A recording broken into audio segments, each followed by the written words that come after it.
everybody, it's Casey Wynn, and here with me today I have Breanne Butler. She is the co-founder and director at Women's March. Breanne, thank you for taking the time to chat with me. Breanne just sat in a very awesome fireside chat, and can we go back a little bit on your background with the Women's March and what you're doing, and delve a little deeper into the chat that you sat in on today as well? I'm a founder of the Women's March, which was the marches that happened on January 21st, the day after the inauguration. But we haven't just been sitting around for the past 2 years. We've been doing a lot of work. Most recently, off of the Kavanaugh hearings, we were on the front lines there with that, organizing protests and just making sure that we were talking to senators and their staffers about how important Kavanaugh's confirmation would be for human rights. But I'm here today, talking, and we just had a great discussion around just how we can't talk about the future and blockchain building a better future if we don't have the most impacted people at the table and leading the discussion as well. So how would we get the most impacted people at the table? Who are the most impacted people?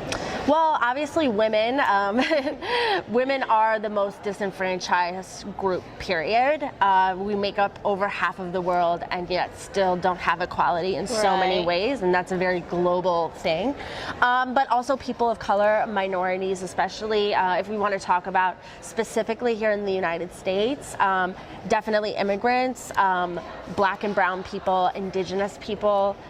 There's just a lot of chaos happening right now, and their rights they've been on the line, but especially now more than ever, they're just completely under attack. And so there's a lot of opportunities for blockchain to be able to bring equality that I haven't seen in other spaces. So that's why I'm here and learning about it and excited, because I see so much potential to build a better future for all of us. With blockchain? Yes, absolutely. Do you have any idea how? Maybe one example?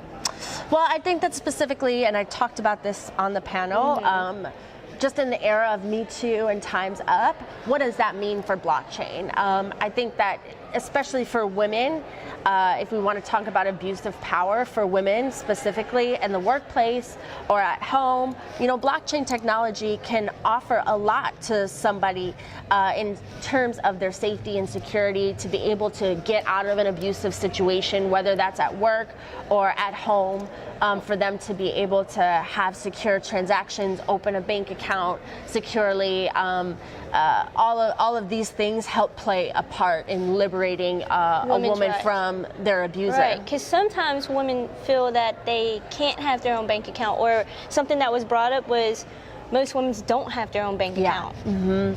And so with that, I love how you ended your fire chat with the call to action, and it was, if you're a man and you're hiring women in your business, good, great, you're taking that first step, but Breanne's call to action was take it a step further and talk to other people in different industries and get them to hire more people, more women in their business. Absolutely, absolutely. I like how you mentioned that you like to end you don't speak unless you are able to do a call of action. Why did you start doing that?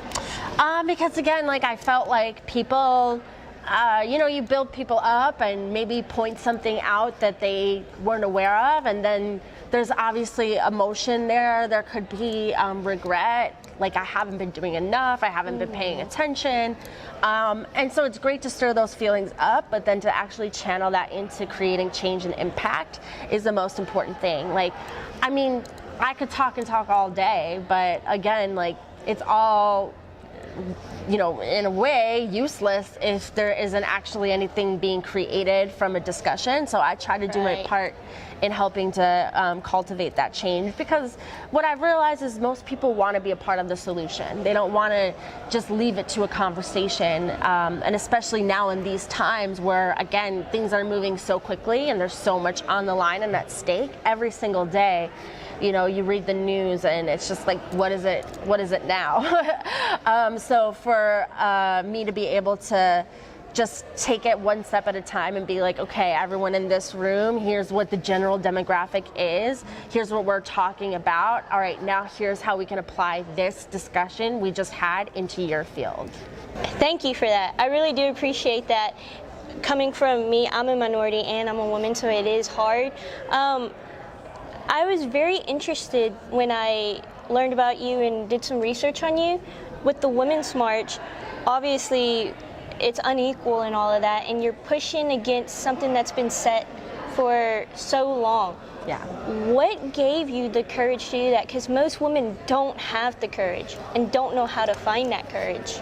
Well, for me, I'm a chef, so you probably read that too.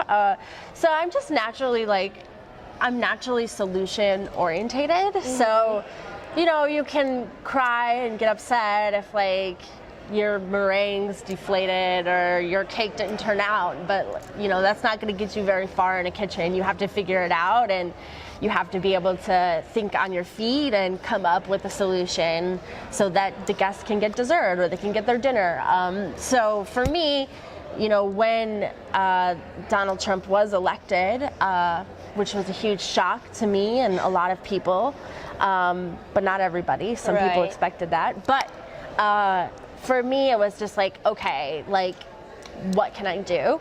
How can I get involved? How can I actually help to fix the situation we're in? And when I saw a march in Washington, D.C. the day after the inauguration to send a very clear and bold message like, hey, Donald Trump, here we are, every single person that was targeted by your campaign that you've personally attacked, we're all here and we're all watching, and welcome to your first day here in DC. You're gonna have to deal with us every single day during the time of your term in power. And so for me to be able to be a part of that was so powerful and life-changing, and it's obviously evolved so much. I'm still trying to soak it in, to be honest, because everything has been just moving very fast. And even me, as a chef, I'm not even cooking that much these days because it's just my life's changed so much. But it's also very inspiring when I meet women and realize that they also too have their life before the election and after. And the thing is I was late to the table in terms of being politically active. I was never politically active before the Women's March, and I should have been there. I should have been at Ferguson. I should have been in Baltimore. I should have been taking a bigger stance, and I wasn't. And a lot of that was because I was in my own bubble. And there's absolutely privilege in allowing yourself to stay in a bubble and move in and out of that as you please and as you choose. So for me now, I'm realizing that it's a huge responsibility, but super necessary for me to be joining these spaces and really just encouraging people and saying you can't stay complacent, you can't ignore what's happening. It's absolutely your obligation to be a part of it. And it's not just political anymore. It's honestly right and wrong. This is about human rights. But I mean, especially in the blockchain space, we can't, I'll say it again until I'm blue in the face, we can't talk about building a better future if the people most impacted by these corrupt systems aren't part of the discussion. What I love about you is you wanted to be a part of the Women's March, and then now you want to be a part of the blockchain space. Is there any meshing between the two? Are you planning to somehow correlate the two together? Yeah, absolutely. So we're actually working on using blockchain as part of our programmatic pieces, and just continuing to build our democracy, which is very challenging. And we didn't really talk about it on our panel, but there's been discussions in the space about, how do you be decentralized, but still you have to have some centralization. Right. So navigating that. But we're going to start with just, allowing democratic votes where people can use tokens to cast a vote and saying, we like this, we don't like this. We want to march or organize around this. What do people feel about that? And just really using it to engage our community. Breanne, Thank you for taking the time Thank to chat you. with me. I know you've had a long day. You just finished your panel, so I really do appreciate you taking the time. Thank you. And again, thank you. Thank you so much. Bye, everyone.